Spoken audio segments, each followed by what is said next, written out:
Hey guys, my name is Cindy, and so recently I just came out of a really deep depression, and to be honest, I didn't know if I was gonna get out of it, and I didn't get out of it until I did these 5 things. Now, nobody told me to do these things, and I unintentionally came out of my depression, so I just wanted to share what they were in case you're depressed, or you know somebody who's depressed, or if you're just going through it and you need some advice.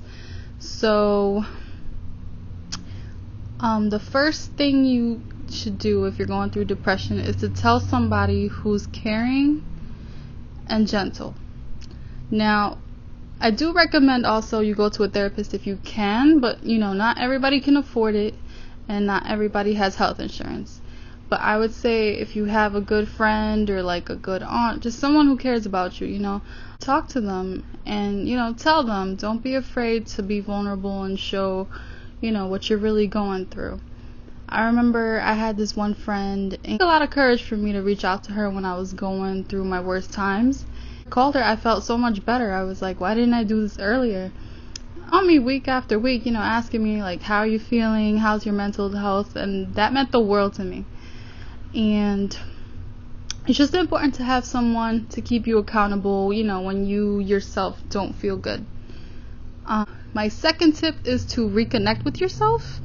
So basically disconnect from technology and, you know, from other people. Maybe have a day to yourself, maybe like a spa day, go to nature, take walks. For me specifically, that's what worked out. It was going into nature.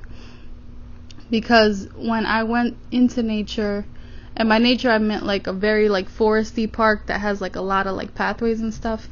The reason why that worked for me was because it forced me to be in the moment. And I think when you're depressed, it's important to do things that help you feel like you're inside of your body. You know, I think depression comes from partially just being in your head too much. You know, overthinking things and creating things that aren't even real. You know.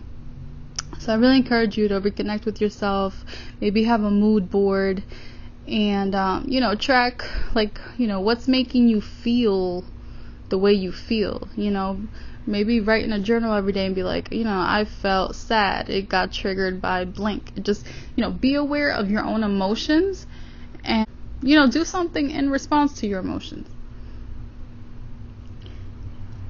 You know, I think one thing that helped a lot when I was in the process of reconnecting myself was that I read this article on a girl that completely lost herself, and one of the things that she said that helped her the most was she learned to validate herself. She learned to tell herself, you know, how do I feel and what do I need?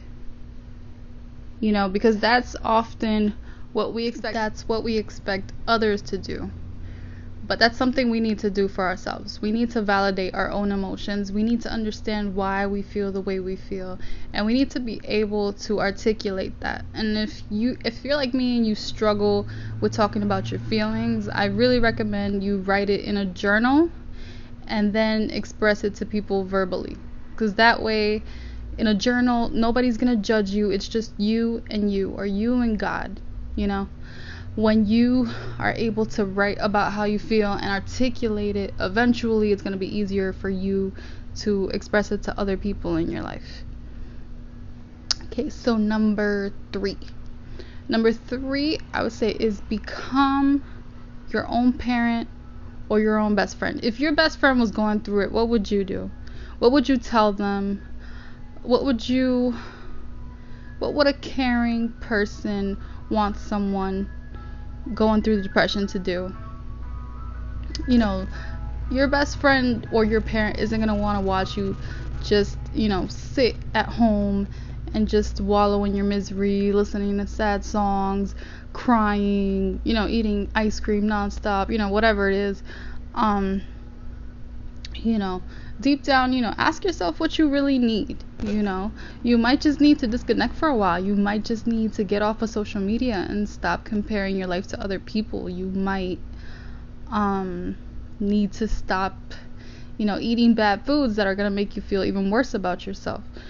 You know, connect with your higher self and, you know, Pretend to be your own parent, your own friend, somebody who would care for you, and ask yourself, what would someone who really loved themselves do in this situation?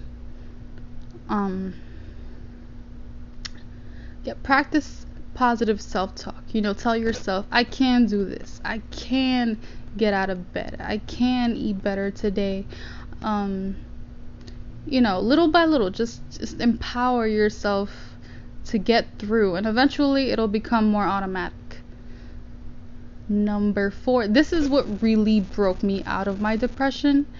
It's the reason why I'm wearing this blue wig. It's throat chakra healing. Right? So we all have this energy center called the throat chakra. It's right here. It's the color blue. And usually when people are depressed, their throat chakra is completely blocked. That means they can't express themselves. They often lie. They tell people they're fine when they're really not. And it's important to heal it if you're going through depression. I think depression really comes from not being authentic with yourself, not being true to yourself, not following what you truly value or what you really think your ideal lifestyle is. So definitely some soul searching and some throat chakra healing. I really recommend you look up videos on YouTube. I really like this throat chakra healing video from Teal Swan. It helped me a lot. I'll link it down below. And the 5th and last thing I recommend is to make things simple. Just keep things simple. Eat the same food every day. Plan your outfits ahead of time so that you don't have to think about it. Go to sleep at the same time. Often people with depression struggle with decision fatigue, just getting tired from just making simple decisions. When you're depressed, your body's already under a lot of stress. You don't want to add any more stress to it. Actually, something like presidents do. They will buy 50 suits, same exact suits, okay, and they wear the same suit every day. It's a different suit, but the same exact suit. Why? Because that's one less thing that they need to think about. And my message to you is, if you're going through depression, don't just sit on it. Don't just wallow in your misery. Do something, get the ball rolling. I think all it really takes is just an intention, an intention from within to get out of it. Let someone know, reconnect with yourself, ask yourself what's really bothering you, what is gnawing at your soul right now. You're beautiful, you're worthy to be loved. I promise you there's a whole nother life waiting for you outside of your depression, on the other end of it. Someone who hasn't fallen and gotten back up doesn't understand how good it tastes to reinvent yourself. So recreate yourself. Get a new haircut, go to a new country, learn a new language, do something new. Your depression might just be asking you to close a chapter in the book of your life. Remember, you are the author of your life story. You can close the chapter and write a new chapter. You hold the pen to your life. You have authority. You have power over your life. Okay? All right. Thank you so much for listening. Love you guys.